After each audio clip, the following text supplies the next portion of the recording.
ఏమంటాము ఆ వెంచర్కి పర్ఫెక్ట్ అనే ఫీలింగ్ జనానికి పెరిగే కొద్దీ వాల్యూ పెరిగిపోతూ ఉంటుంది.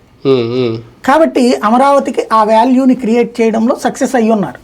అది రాబోయే రోజుల్లో చూస్తాం. కానీ రియల్ ఎస్టేట్ పరంగా ఇప్పుడు ఒక తుళ్ళూరులోనో ఒక ఉద్దండరాయనపాలెం ఇలా కొన్ని ఊర్లు ఉన్నాయి.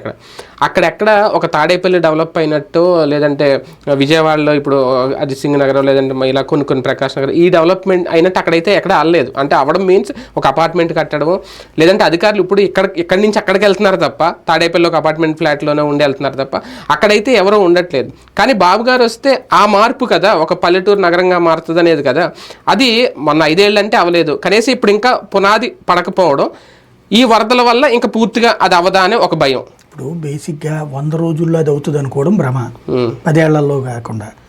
ఒకటేంటంటే మీరు చెప్పినటువంటి యాక్టివిటీ రావాలంటే ముందు ఒక రూపం రావాలి. ఫస్ట్ ఒక రూపం వస్తే ఫ్లోటింగ్ నడుస్తూ ఉంటే, ఇప్పుడు ఫర్ ఎగ్జాంపుల్ అక్కడ హైకోర్టు ఉంది, హైకోర్టుకి లాయర్లు అందరూ వచ్చే వాళ్ళందరికీ అక్కడ ఇల్లు కావాలి, ఆఫీసులు కావాలి, ప్లేస్ ఎక్కడుంది? ఇప్పుడు ఈయన వీళ్ళకి జనాలకి ఇచ్చేయాలి ఫ్లాట్లు, ఏది స్థలాలు ఇవ్వాలి కదా వీళ్ళకి. ఆ స్థలాలు ఇచ్చేస్తే అప్పుడు అపార్ట్మెంట్లు కట్టిను, షాపింగ్ కాంప్లెక్స్లు కట్టిను, వాటిని వీళ్ళ అద్దెలకి తీసుకోవడమో కొనుక్కోవడమో చేస్తారు.